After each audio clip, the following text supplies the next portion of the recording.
Welcome to Teacher Talk for the 200 hour. And Michela and I are talking about Warrior 3 or Virabhadrasana 3. Yes.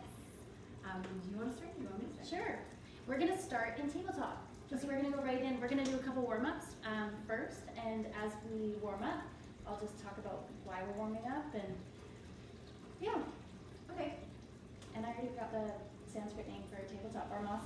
Varmanasana. Because I feel like if I was in a swimming pool, I would swim up to the bar. Yeah. To the Varmanasana. One of my other kids too in tabletop, you're going to hear the first one, so we'll talk about tabletop and the dirt squishing thing. Also bad bar, good bar. Bad table, good table. I was telling them to engage the core. Oh, you're going to... Like, bad table! Okay, side note. Okay. I love Warrior 3. It's one of my favorites. Me too. And I always, if you have practiced with me, sunbirds are my favorite. Cool. So I always start with them, but we're going to start really nice and slow through them. So starting in tabletop, finding wrists under shoulders, knees underneath the hips, spreading the fingers in the dirt, you're pressing the hands into the dirt or the mat. And Michela used to say gecko hands in her Yeah, I did say gecko hands. Because we were in Mexico and there was geckos everywhere. So Yeah. gecko hands are spreading the fingers in the dirt. And we're going to start with the arms. So right away, engagement of the core, finding some stability, working through the 4 quadrants. If we were on a, I guess that's a paddleboard language, but anyway. On an inhale, let's extend right fingertips up, lifting the gaze. Exhale, right fingertips down, lowering the gaze. Inhale, left fingertips, reaching forward. Exhale, left fingertips down. Now onto the feet, option to keep the toes on the mat or lifting it all the way up in the air. So inhaling, right leg extends behind us. Exhaling down. Did you check if your toes were going to burn up? Inhaling left. Exhaling down. Beautiful. So we're going to do that one more time. Really nice and slow, nice and simple, but I really want to be thinking of the core. So engagement of the core here, making sure we have good tables. Okay, so inhaling, right fingertips forward. Exhaling, pressing hand into the mat, and moving into the left on an inhale. Exhaling down, and then into the legs, right leg extends back. Exhaling down, and the other side. Exhale down. Beautiful. Now we're gonna do continuous side to side, following our own breath. So option for both legs and hands, or both legs and arms, or maybe just the legs, or maybe just the arms. So all together, following your own breath, inhaling right leg back, maybe left arm forward. Exhaling down. Inhaling left leg back. Exhaling down. Beautiful. 2 more. Follow your breath. Exhale down. Last one. I lied. Actually, we're going to do one more. This time we're going to hold it. So right leg back, maybe left arm forward. This time we're working with a drishti, which I should have explained first. But this is a balance pose, so we're focusing on something helping with our balance, growing or creating a third leg.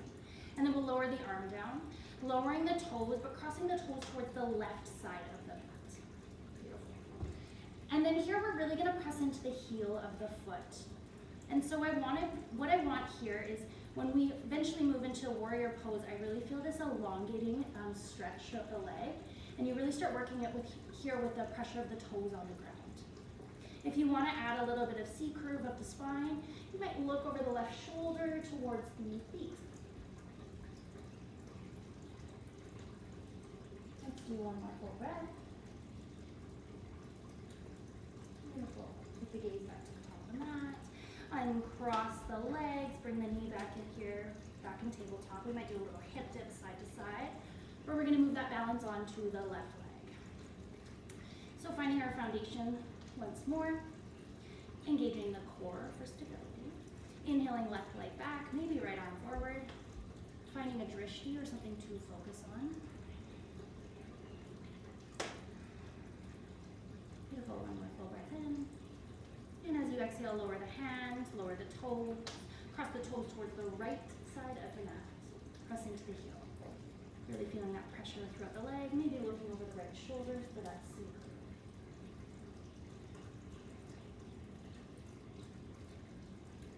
One more full breath.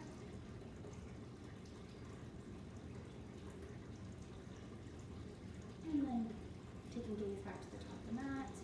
Uncrossing, bringing the knee back in, a couple hip dips. And then maybe taking any sort of comfortable seat, shaking out the wrists. I'm gonna add the little toe turns here. Oh, cool. Cool. I love the toe turns. Okay. I got that from Doug Keller. Oh yeah? Yeah. Actually, you go. No, you go. I was gonna do like an Ardashandrasana. Oh, let's do it. Yeah? Yeah, yeah. Okay. So, Tash or Lalita mentioned the foot position of warrior is I didn't want to say important, but that's not true. That was important. It's something like the alignment, and with the foot extended behind us, sometimes you can't really tell where the toes are angling, and we all have like, you know, what a tendency with the hips. Everybody's got their own turnout and this and that, and depending on how we stand and such. So just to start like gaining awareness on where the leg is, let's inhale right leg back.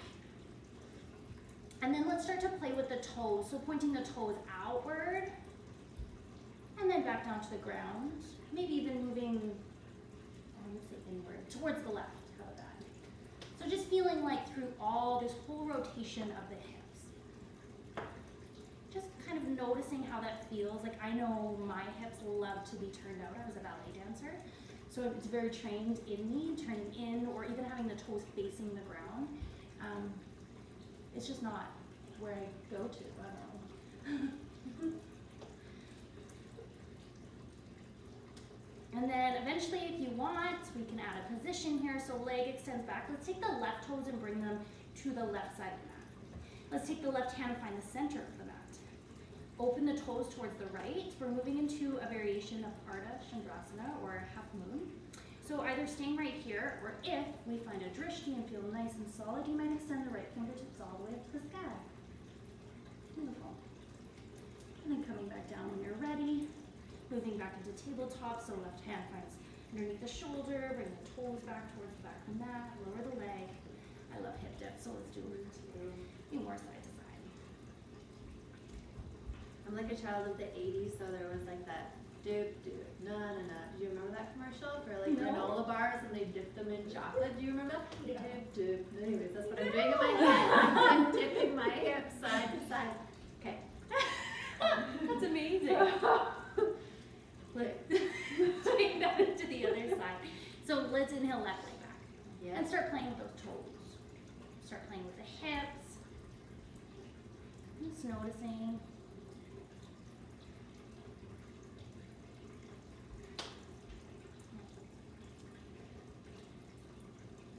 And then eventually let's move right into that Ardashandrasana. So toes are going to face towards the left or outward.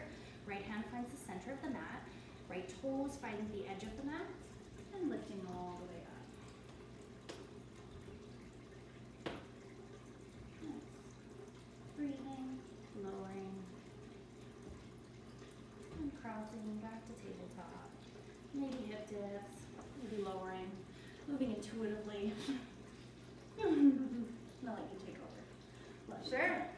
So for prep for Warrior 3, I like to also check into the hip rotation. So, and I was saying that I learned this one from Doug Keller, who I absolutely love. And I'll go this way so you might be able to see a little bit.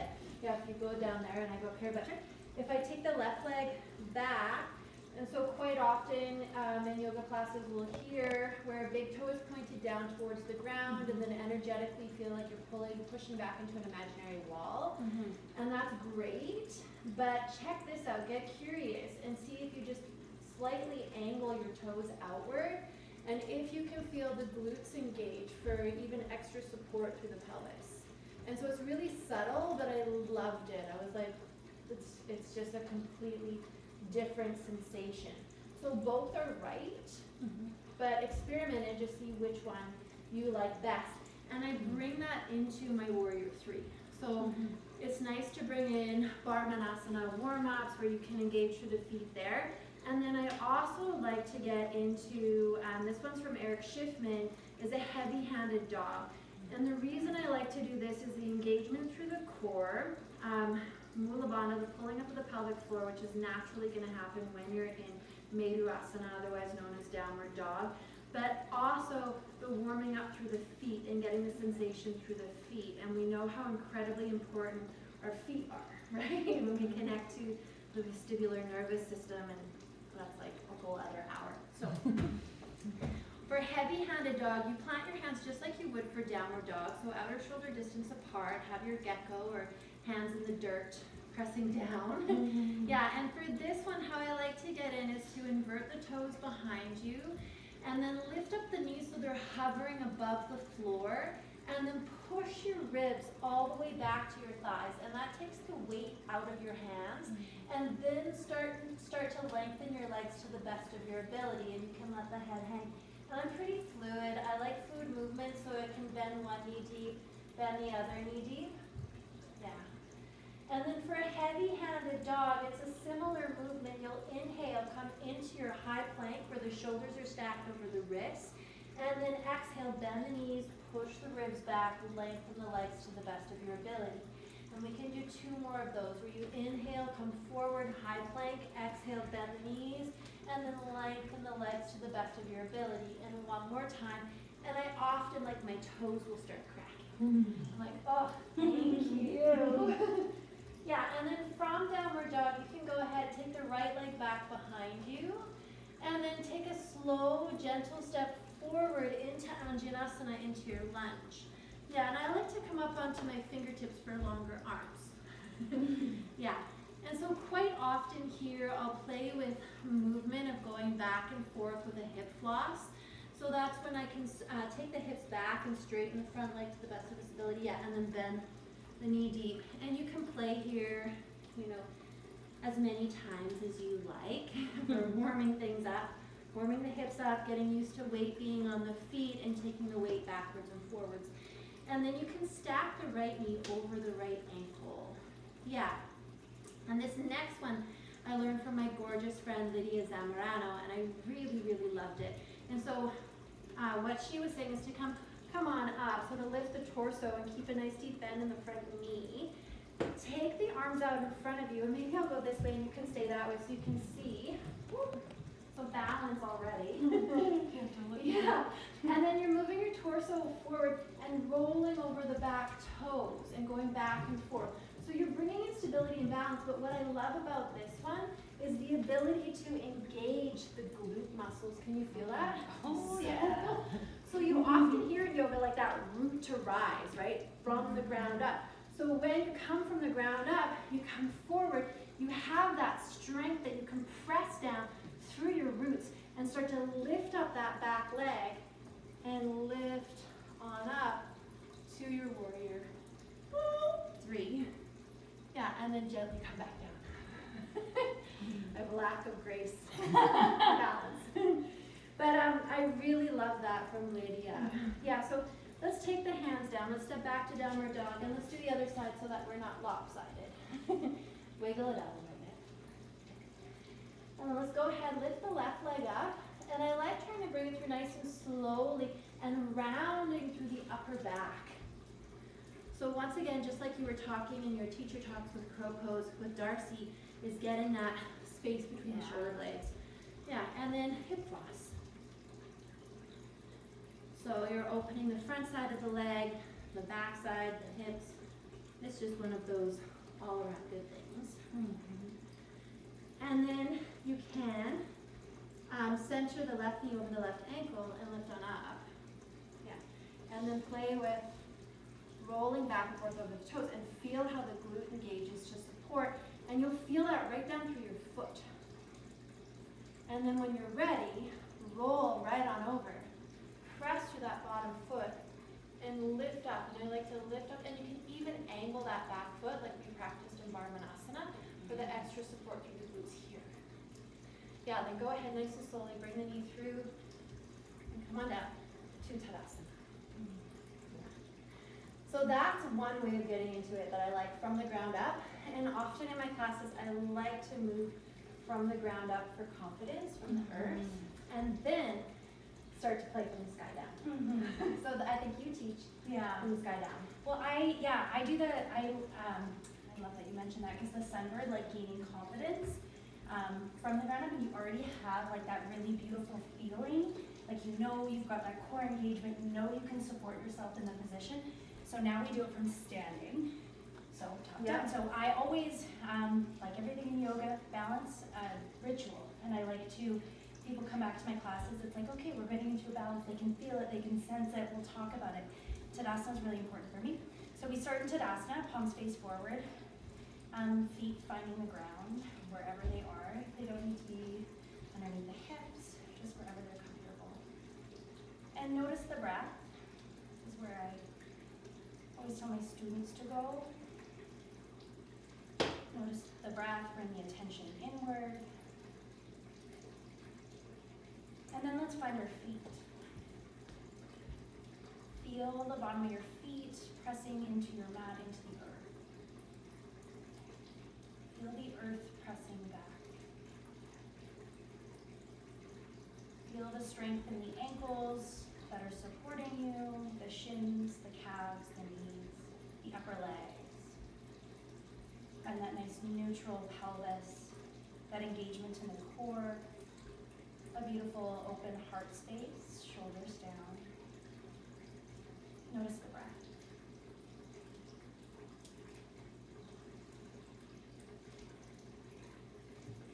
So once we found a moment to really feel our strength in standing, I always bring my hands to Anjali or prayer. And we open the eyes. And right now, I would say find a drishti, so that focal point. If I was standing in front of the class, of course I would move.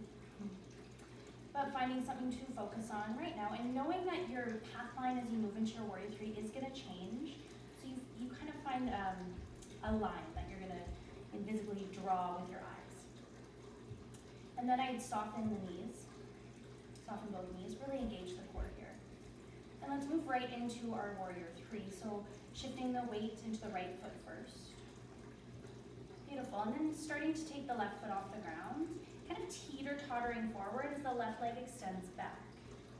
Beautiful, I like to keep my hands in my heart center or heart space, and really pressing back with the heel of the foot and finding that toe position that feels right. And as we played in Sunbird, we know that increasing the load means extending the arms forward. But knowing that's not the only option, you can keep the hands in prayer. You can expand them beside you. Sometimes I find that helps with my balance. And breathing and really checking in or connecting with that right foot, feeling and pressing into the right foot. And then teeter-tottering as gracefully as we can all the way back up. I like to shake out my knees here, and I like to move through a little half flow, so I would inhale fingertips all the way to the sky. Exhale, forward fold, Uttanasana. Inhale, halfway lift, or Uttanasana. Exhale all the way down. Root through the feet or press into the feet, come all the way to standing. Exhale, hands to heart center. And then let's pause, hands in prayer, Anjali Mudra. To notice how that felt on one side. So balances can be really fun and playful, but I find the pause, I really try to reinforce the pause in my classes to kind of recognize and realize, well, you just balance. Like, it's a really incredible thing, right? The power that we have, so the pause is very important to me. Yeah, I think the pause is so important, and I think balances can get really serious too, unless you're on a paddleboard, right? And I love paddleboard for that because our yoga can get so serious and we can get so competitive within ourselves and judgmental with ourselves, and just like it's okay to like. You know, our balance is different on one side than the other. It's okay to use a support, or it's okay to be wibble wobbly, right? Like, you're wonderful. However you do it, just showing up and pausing with that is, I think, amazing. And I love teachers that mention that too. Like, that just mention everything you just said, or just laugh. Yeah. Laugh as they're doing it, because sometimes like when they're very like I was gonna say asanally advanced, but you know what I mean. I just find it really intimidating sometimes. You know what I mean? It can be very intimidating, right? And it's great to have discipline and it's great to have focus, but it's also great to balance that with self-compassion, right? And freedom to laugh at yourself, right? Can we do the other side? Yeah, sure. Let's do the other side. And hopefully maybe it's you my want to good side. This is your good side? we did left leg back there, right? Yes. No, Yeah. no, we did right. Did we do right leg? I think we No. did right leg back. Yeah, we did. We did the right leg back last. Or no, we did No, left we leg. did left leg. We transferred it to I right. don't Because I felt Like, you, it's I like felt a you leg. shift beside me because I went Oh, left okay. back first. Okay, so our ritual, once again, I might bring my hands to my heart center, or I might start Tadasana, but I find my breath first. I find my feet. I find that inner strength. If my eyes are closed for a couple of those brief moments, I open them and find my drishti. And then soften the knees. Nice, and we'll shift the weight to the left foot. And then slowly moving, there's no rushing here, and I always try to add that in over and over, especially when the students know where they're going. But take your time. And extend back. And then always adding that play. Checking in, not for me today, extending my arms forward. And then notice the toes, we talked about the toes in sunbird. And then coming all the way back up. Glutes, glutes, glutes, glutes, glutes. Out. Let's do that one half flow once more, it just feels so good. Inhale, fingertips up. Exhale down. Inhale, halfway up. Exhale down. Wait for the feet to come all the way to the sky. Exhale, hands to the center. Pause to notice. And then let it go if it didn't work. I love that. I love it. I wanted to say, like, there's this teacher, Stacy Arsenault, she's in Nelson, and she's a SOYA teacher as well. And the one thing she taught me about drishti, which is what we need for all of our standing poses, was she said to just take your hand in front of your eyes and just stare at your fingers and notice the intensity of your stare, and then stare at the place in between your fingers, the space. And I don't know if you can feel that that's a softer gaze.